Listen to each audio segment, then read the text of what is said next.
Hey everyone, Thorn and Smash here, resident Apex Predator, and today I wanted to go over a guide on how to optimize your Season 7 settings, along with how to optimize it for the next gen consoles if you have one. So the first thing I'm going to do is just jump right into frames per second. As you can see in the top right corner, I have my performance mode, and it is capped at 59.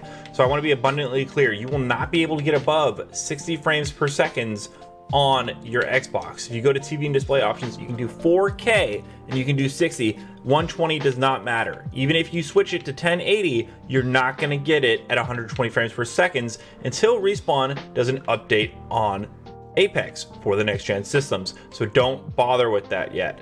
Now, let's go ahead and dive into some of the controller settings that we need to look at. So you hit start, you go into settings, and let's go into gameplay. You can ignore most of these, but the crosshair damage feedback, do it with the shield icon. It'll go ahead and show an X on the crosshair and an icon indicating their shield level, which can be very helpful. And I personally like to have floating for the damage numbers. It shows one damage number for each damage event. It's kind of nice. Here's an example of that right now on this dummy. As you can see, each shot registers above the dummy's head. Very, very useful. Obituaries show player kills and deaths. I keep that on, that way you can figure out how many people are getting knocked and where. I keep the mini-map rotation off because you don't want it to rotate. It can be very discombobulating. You want your auto weapon recycle on. It will automatically cycle to the next weapon when you run out of ammo. Very, very useful. I keep auto sprint off as it's not really needed. Double tap off. And now the incoming damage feedback is important. You don't want to do 2D and you don't want to do both. You want 3D because it basically, if you do one or the other, it causes too much issues on the screen. Really does not help you at all. Keep it at 3D. Taking damage closes on death box, you want that on. That way, as soon as you're in a box and if you get shot, it pulls you out so you can respawn in time. Otherwise, you're going to be looting a box and you could possibly die while that happens. You can keep streamer mode off. If you stream, it just basically hides other players' names so that people can't see it. Anonymous mode does the same, but for yourself. Performance display is something that you can go ahead and test on or off. As you can see in the top right corner, I have it on, and I mainly do it in the firing range to make sure that I have all the settings going. It basically keeps in track of your frames per second, your latency, all that stuff, your loss. It really helps you a ton in figuring out what you have going for your display and if you're pulling in the correct frames per seconds that you want. So that is very helpful. Colorblind mode is there for if you are colorblind. I'm not colorblind, doesn't help me at all. And I keep subtitles off because they do not help me at all in the gameplay. It's nice to see the characters talk, I guess, every now and then, but it does not help your gameplay in the slightest. But now we're gonna go ahead and jump into the big thing, which is your controller.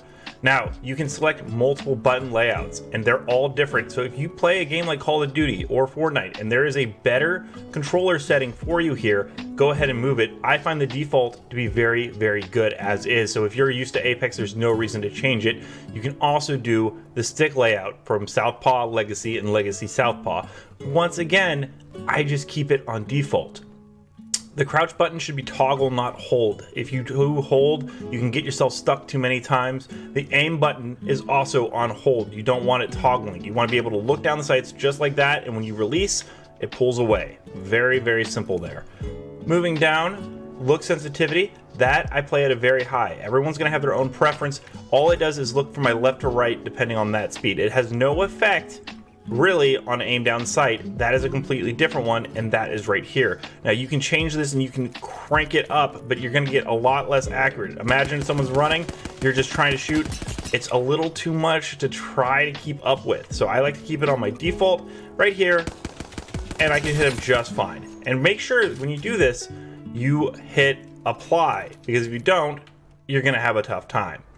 Now, per optic response curve, you want classic. This is basically how the analog stick is done. If you've got a bit of a drift, it's going to be an issue. If you have it on higher, you can just keep it on classic. The dead zone is the same as the response curve. It helps a ton there. And same with the movement dead zone, keep that on small. If you like inverted, go ahead and have that off. Or if you like it, put it on. It just basically changes the way you look. I'm not a big fan, but if you play a lot of flying games, it will be kind of helpful.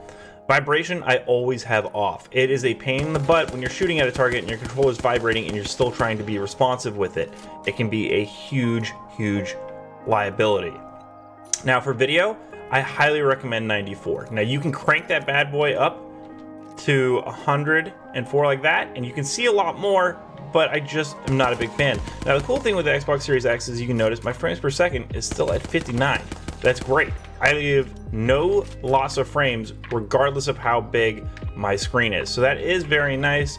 But once again, not a big fan of having it that high. Now you can't keep it around the default around 70, but as you notice, you're a lot more zoomed in, which is helpful for maybe up close, but you have no peripheral vision. It's gonna get you killed. So make sure that you have that setting at around 94 is what I find the sweet spot. I have enough ability to see around, and I keep the sprint view shake on normal. There's no reason to have it above that. And the audio is all personal preference. I like to have the sound effects of 70 and 70, but that's because I stream. So everyone's gonna have different preferences on that. Those are basically the settings that you're gonna want for Season 7 of Apex Legends and with the next-gen consoles. Most of the controller can be the exact same whether you're on next-gen or current-gen, so don't worry about that at all. If you enjoyed the video, do drop a like and subscribe. I do try to create Apex content on the daily and try to keep everyone as informed as possible with Apex news and guides, so it'd be much appreciated.